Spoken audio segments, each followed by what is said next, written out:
Alright folks, here we go. Van build video part 2. Now, excuse the sound quality, I'm sitting in my car, so if the audio's a bit rubbish, sorry. By popular request, and by that I mean Luke requested it, we are doing a voiceover. So when we do things like this, I can talk over it and give you some idea what we're doing. Now, to do straight lines, normally you use a track saw. We have not got a track saw, nor the funds for it, so for our bogan build setup, a couple of clamps, straight bit of wood becomes our fence. Now obviously wood has flex to it, so it's not perfect, not ideal, and we have to use the planer to get things a bit more flush. But it's possible to make it work. I definitely recommend just getting better tools for the job though.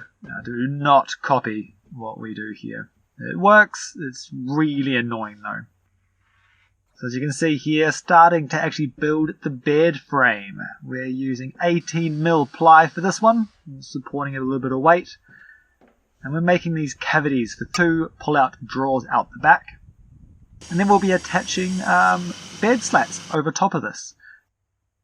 Should also point out this nifty little device, my favourite tool. It's an angle finder. Normally you use it, it's got magnets on it, so you clip it to a blade, and then you can change the angle of the blade, make sure it's actually 45 or 60 degrees of what you need. But I've just been using it to keep things square and level.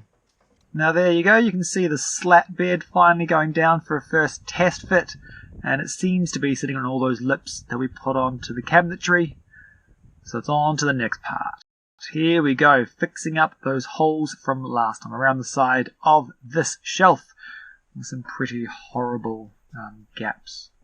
So, we got some cord around, managed to cut some miters in them, and I think this was my 3rd or 4th attempt at this. For some reason my head was not figuring it out which angle to cut everything on. So yeah, I literally had to hold it in my hand, walk it to the saw and cut it straight off, because as soon as I started turning it around, it was not working.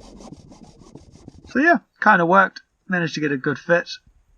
And then before they all got stuck on, we had to paint everything. So I think we're using Porter's Lovoc paint here. So if you haven't done any painting before, Lovoc is definitely what you want in a van. There's just a few chemicals in it that can be inhaled. So yeah, when you start thinking about painting, look for Lovoc. Now I've got some more trim going up on the top corner to hide that ugly seam. I've tried nailing these in before, but my god, that was a nightmare. There's so much spring to shiplap. Every time you hit it with a hammer, it just flexed. The nail wouldn't go in any at all. So having that nail gun, oh my god, that was so much easier just hitting it with a brad nailer. Alright, so here's the big disappointment from this van build so far. This is our Blue Eddy. We've used them before, they are good machines. That's not what was disappointing. The disappointment was actually in our planning stages. You can see here I'm just measuring up because that's where the power station was going to go, and it happens to be the exact same height as the handle for the sliding door. We did spend a lot of time planning, writing out all the sizes for everything, sketching them up, even putting them onto a program. We used Canva to actually try to move things around in space to see how they would fit. There was a lot of planning, laying things out, writing things out. And still, after all of that thought and care, this moment here was pretty hard. Realizing that we wouldn't be able to open the sliding door. We could not reach the handle if it was in that spot. So yeah, massive oversight in our planning stage. So we had to go back to the books, do more dry fitting, change things around, and we've found something that worked. It's still not ideal, but we have found something that would work. So I got to building again, putting our kitchen in. So this is going to hold the bench top, the sink, power station, and also a slide out cooker. Now the bench top gave me massive issues as well. We have this beautiful piece of wood, and we wanted to cut it down to 45, join it together where the sink was going to be. But the joint did not hold. I didn't have the right clamps at all for that system. To strengthen it, I actually had my first attempt at making a bow tie to use underneath. So it's not going to be seen on the top, it'll be just underneath to hold those two bits together. You can see I just cut out this bow tie shape, trace that perfectly onto the underside, and then use a router to carve out the space for that joint. Press on down the bow tie, and voila! We just had some gaps up this end as well, so I did the old trick, bit of sawdust, bit of wood glue, stuff it in the gaps, and sometimes you can make it quite hidden. Now you will notice that we use blue tape on a lot of our cuts, and that's just because of how finicky plywood can be. It's very easy to get chip out, and the layer underneath may actually have grain going the opposite direction. It becomes very obvious with chip out. So yeah, blue tape, chuck it over all your cuts, and it makes your lines much, much crisper. And then we get to make some drawer boxes. Like I said, these are going to be 2 big slide-out storage boxes. And these are our heavy-duty lockable sliders. It was a bit of an interesting deal trying to figure out how it all would go in together. But you don't want to be drilling into the wood while the drawer runners are there. If you get sawdust into the ball bearings, it stuffs them up. And each one of these are $100 each. So yeah, mark them off, take them away, drill the holes, put them back in. Put the marks onto the box so you know where to put the runner. And then these runners do just slide on out. If only they went back in as easy as it was to slide it out. Yeah, we had a bit of an issue with these ones. They do catch on the ball bearings. We've dropped a few before, and it's, yeah, a bit of a mission. Now, the bed slat did leave an interesting dilemma. I wanted to make a door to lift up to access the water tank that would be under the bed. So the slats had to get all fixed together with a few bracings to make that door. But the rest of the bed slats were easy to attach, just had little lips that I was nail gunning it down onto. So beside the bed, we actually want to have a couple of storage compartments, which is what I'm attaching here. Hinges, I'm not even going to bother talking about it. I don't know how to do hinges. Every time I do it, it does not work. So rather than giving you guys some bad advice, go find another YouTube clip to teach you how to do hinges.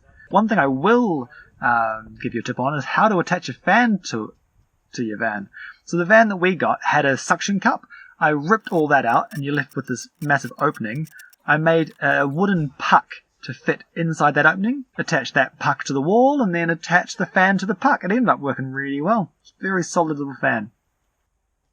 Plumbing. Oh, okay, plumbing. So as much as I'm bad at hinges, I'm also very bad at plumbing. I will let you know what I did, but don't take my word on any of this. This is a plumber's tape that you're supposed to put around. Normally it's brass fixings because the metal doesn't have as much give. Plastic should be fine with an O-ring. This is all low pressure stuff. It's going just gravity fed straight into the water tank. So I am doing overkill here by putting the tape on, and I'm also using this liquid sealer as well. These shouldn't be needed, but I just wanted to make sure. I've had lots of leaks in the past. Now, you do definitely need this anytime you've got pressurized water. So between the pump and your faucet, water's going to be pushing through that quite strong, and it will find a way to get out if it's not done super, super tight. And our food grade hoses just connecting the inlet from the outside of the van into the water tank. So this water pump is going to be situated underneath the sink, and the way it works is it's got a pressurized switch on it. So once the pressure builds up, as it's trying to push water out, if no water's going out, it'll turn itself off. So if you turn your faucet off, pressure builds up, pump stops. But as soon as you open up the faucet and the pressure gets released, the pump will turn on and start pumping water out for you. So that's how this is supposed to work. And as you can see here, turn the pump on and the water starts pissing out everywhere. For the life of me, I was trying everything I could to try to make this as tight as possible. I took it all apart multiple times, put it all together, and just was not having a good deal with this. I could not get it tight enough for the tools that I had. So yeah, in the end, I just gave up. I did it as hard as I could, but I managed to find some some adjustment on the actual pump itself in the user manual. So I turned down the threshold for the pressure limit. So we don't have leaks anymore, which is very nice. The tap just switches off a little bit sooner. Now, one thing I can definitely help you with is sewing. It is so simple. I definitely recommend going out there, getting a sewing machine and doing your own sewing. curtains especially, we literally found ones that were the exact same width, exact correct width from IKEA. So all we had to do was just cut the bottom off, make them the right height, fold them up, and then all I was doing there was just sewing a hemline. So one big straight line across the whole bottom of it. And we had curtains. And that will be it for this video. Next video, van build number 3, will obviously be the final touch-ups as well as a van tour. I'm going to show you all the entire finished project. Now, I am sorry about how long this video has taken to come out. The reason is because Amy and I have had another project. We're actually building an entire house. You may have seen the construction in the background of some of this video. So we are videoing that. There will be videos coming out, but not on this channel. The videos will be quite different, so we're setting up in a whole new place for them to come out. So please check the link out below in the description of this video. Subscribe to that. And so when those videos start coming out, you'll be notified and you can watch us attempt to build a house. Thanks for watching. See you next time.